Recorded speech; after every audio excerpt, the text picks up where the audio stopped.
नौकर जोर लगा लगाकर मेरा मसाज करता। मैं उसको पैसे पकड़ाती तो कहता, रहने दो मालकिन, वसूली रात को करूंगा। मैं कुछ समझ नहीं पाती। जैसे जैसे वह मसाज करता मुझ पर खुमारी बढ़ती ही जाती और मैं सुकून से गहरी नींद सो जाती। लेकिन एक रात मुझे नींद नहीं आई।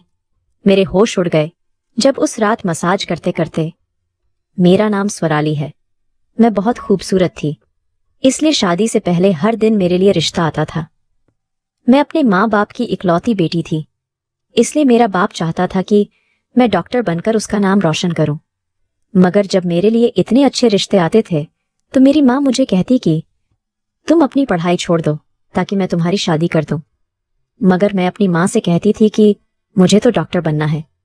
मगर यह सुनकर मेरी माँ को गुस्सा आ जाता था और वह कहती थी कि तुम अभी शादी कर लो, ये डॉक्टर की बाद में कर लेना।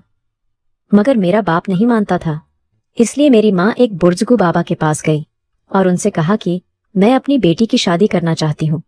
मगर उसका बाप नहीं मान रहा। कोई ऐसा ताबीज दो कि उसका बाप शादी के लिए फौरन मान जाए। उस बुजुर्ग ने मेरी माँ से 2000 रुपए लिए और ऐसा ताबीज दिया कि मेरा बाप मेरी शादी के लिए फौरन मान गया। यह रिश्ता दरअसल मेरे बाप के दोस्त ने अपने बेटे के लिए मांगा था और कहा कि आपकी बेटी शादी के बाद भी डॉक्टर बन सकती है।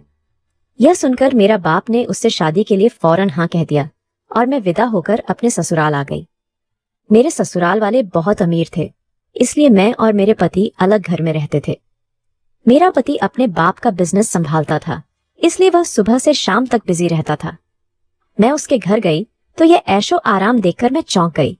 मेरे पति ने मेरी सेवा के लिए कई नौकरानियां रखी हुई थी, मगर उसका एक नौकर धीरे धीरे मेरे करीब आने लगा। कुछ नौकर ने मुझसे कहा कि मैं यह काफी सालों से काम कर रहा हूँ और आपके ससुराल वाले मुझे बिल्कुल घर के मेंबर की तरह ही समझते हैं। यह सुनकर मैंने भी उसे खास अहमियत देना शुरू कर दी। वह एक दिन मेरे कमरे में आ गया तो मैं अभी तक बिस्तर में लेटी हुई थी।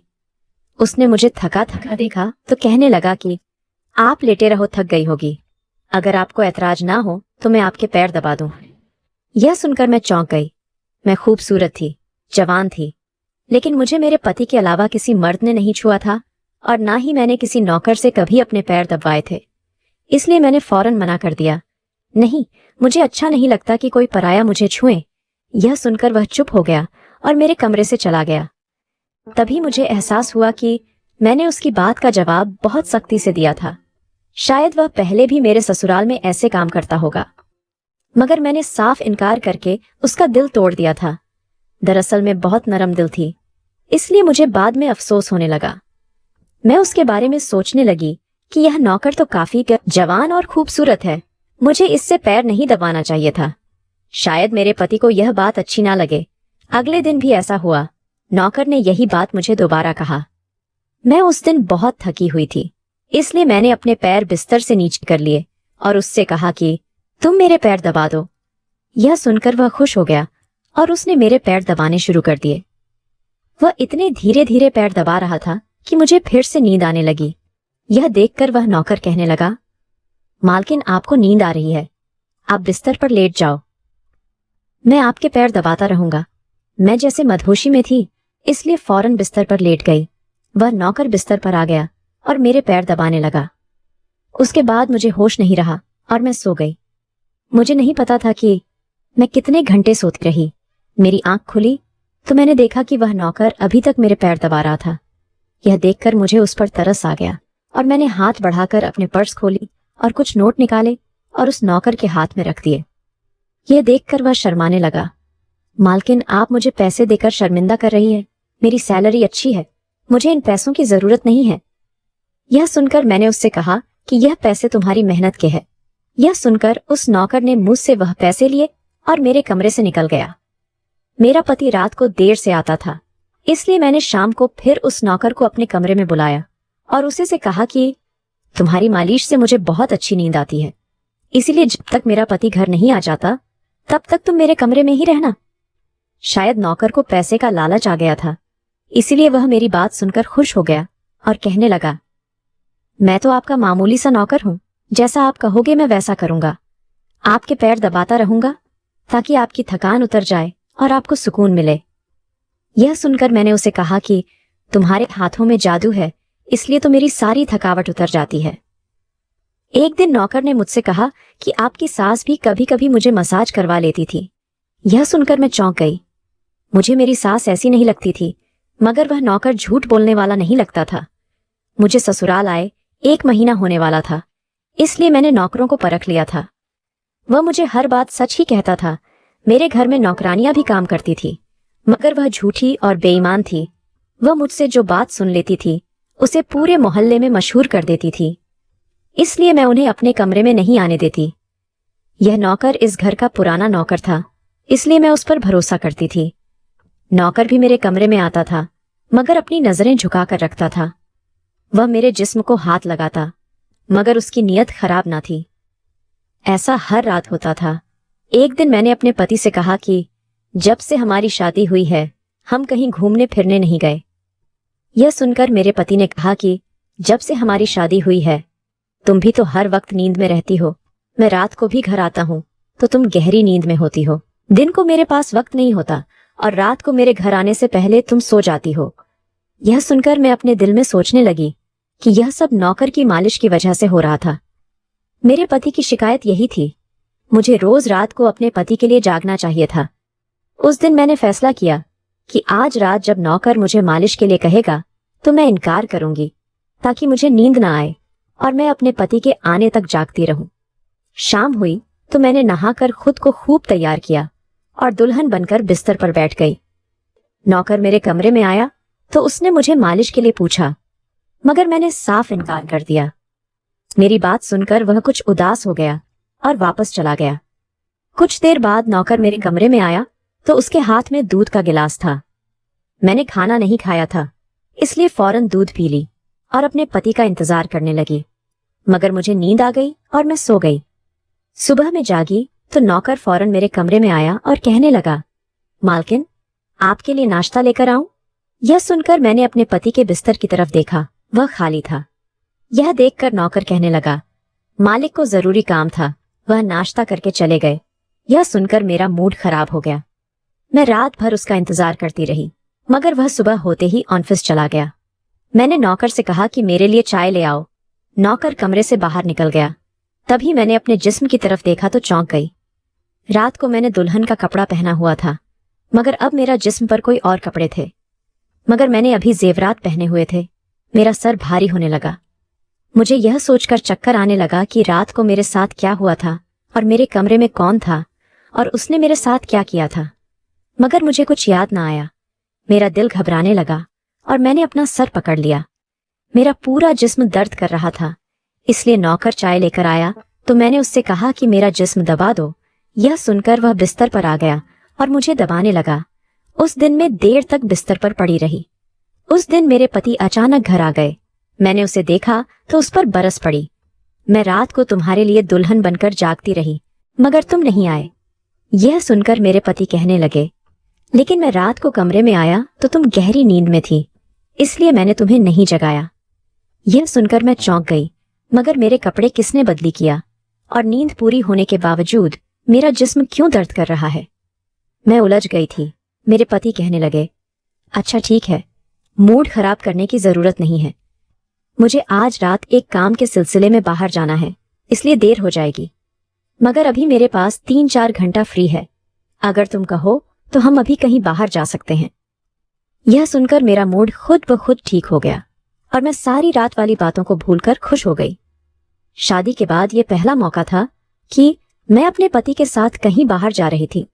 मैं जल्दी जल्दी तैयार होने लगी, जबकि मेरा पति गाड़ी में बैठकर मेरा इंतजार करने लगा। उस वक्त नौकर मेरे कमरे में आ गया और मुझसे पूछा, मालकिन आप कहीं जा रही है क्या?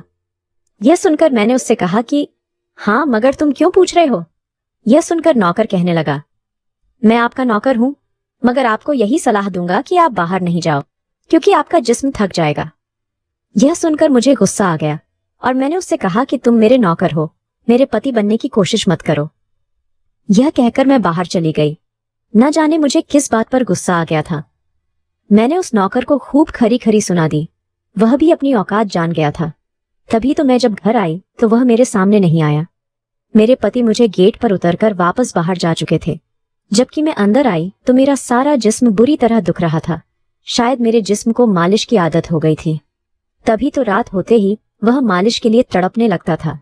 लेकिन मैंने उस नौकर को नाराज कर दिया था, इसलिए आज वह मेरी मालिश करने नहीं आया। मगर मुझे उसकी जरूरत थी, इसलिए मैंने एक नौकरानी को बुलाया और उस नौकर को बुलाने को कहा। थोड़ी देर गुजरी थी कि वह नौकर मेरे कमरे में आ गया, मेरे बिस्तर पर बैठ गया और चुपचाप मेरे पैरों को दबाने लगा। यह देखकर मुझे शर्मिंदगी हुई। मैंने उसे इतना बुरा भला कहा, मगर उसने मेरी बात को बिल्कुल बुरा नहीं माना। मैंने उसे चुप देखा तो कहने लगी, मुझे उस वक्त पता नहीं क्या हो गया था, इसलिए मैंने तुम्हें खरी खरी सुनाई। मैं इतने दिनों के बाद अपने पति के साथ कहीं बाहर जा रही थी, इसलिए मुझे तुम्हारा टोकना नहीं अच्छा नहीं लगा, इसलिए मुझे माफ कर दो। मैं उसकी मालकिन थी और उसे इस काम के पैसे देती थी, मगर अब भी मुझ में इंसानियत जिंदा थी, इसलिए मैंने मालिक होकर भी नौकर से माफी मांग ली, क्योंकि वह भले ही नौकर था मगर वह एक इंसान भी तो था। मेरी बात सुनकर वह नौकर कहने लगा, मैं आपका नौकर हूं, इस काम के लिए मैं आपसे सैलरी लेता हूं, इसलिए आपको हक है आप जो चाहे मुझे कह दे। यह सुनकर मैं चुप हो गई, मगर मैं सोच लिया कि आइंदा इससे ऐसा कुछ नहीं कहूंगी। वह उस रात देर तक मेरी मालिश करता रहा और फिर मुझे नींद आ गई। मुझे नहीं पता था कि नौकर मेरे कमरे से कब निकला और कब मेरे पति घर पर आया। मैं सुबह उठी तो मेरा पति बाथरूम में था और बाहर जाने के लिए तैयार हो रहा था। मैं उसे हैरानी से देखने लगी। पता नहीं आजकल मुझे क्या हो जा रहा था। नौकर की मालिश से मुझे इतनी गहरी नींद आती कि मुझे किसी बात का होश न रहता था।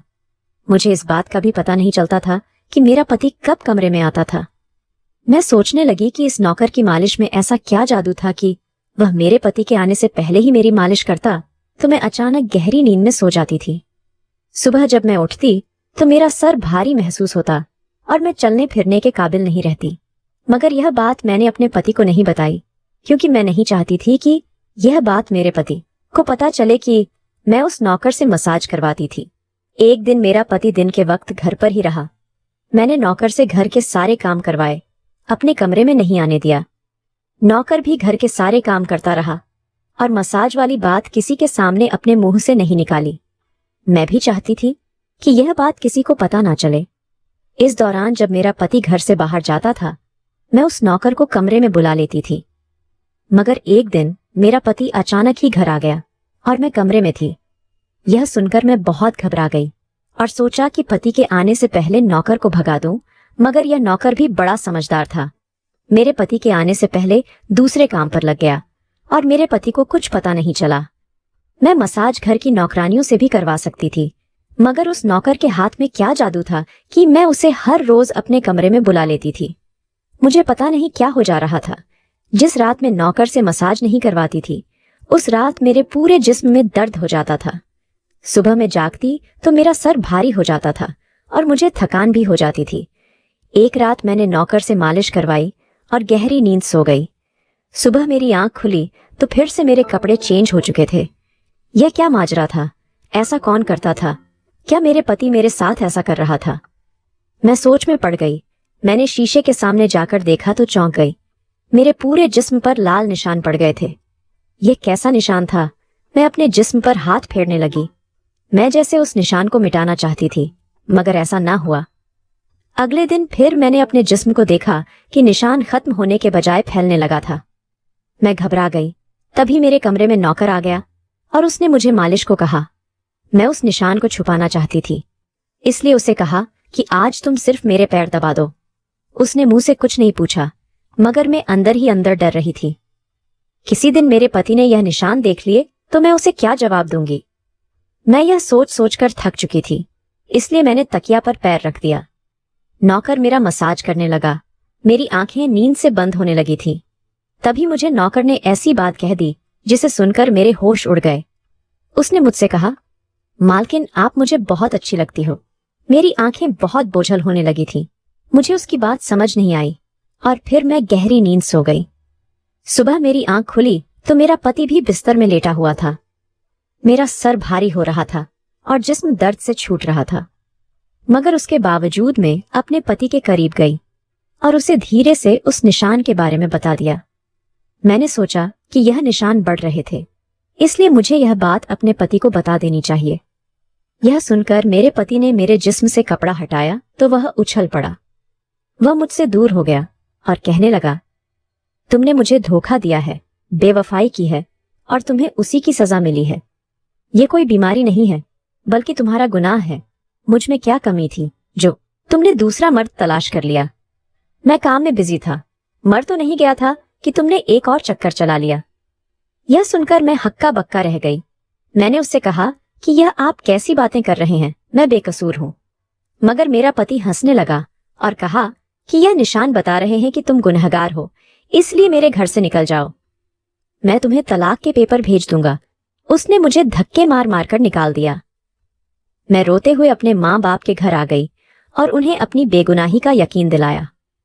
वह मेरे अपने थे, इसलिए उन्होंने यकीन कर लिया। उन्होंने कहा कि वह मेरे पति से बात करने जाएंगे, मगर उनके जाने से पहले ही तलाक के कागज आ गए और मेरी हंसती मुस्कुराती दुनिया उजड़ गई। मैं इसका जिम्मेदार किसको ठहराती? कोई भी तो नहीं था। मैं कई दिनों तक रोती रही और मैं बिस्तर पकड़ लिया। मुझे ऐसा लगने लगा था जैसे मैं मरने वाली थी। एक दिन मेरी माँ मेरे कमरे में आई और कहने लगी कि तुमसे कोई मिलने आया है।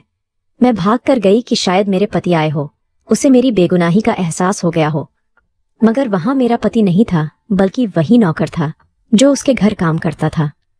मैंने उसे आने का कारण पूछा तो वह कहने लगा, मैं आपके उन निशानों के बारे में जानता हूं। यह सुनकर मैं चौंक गई।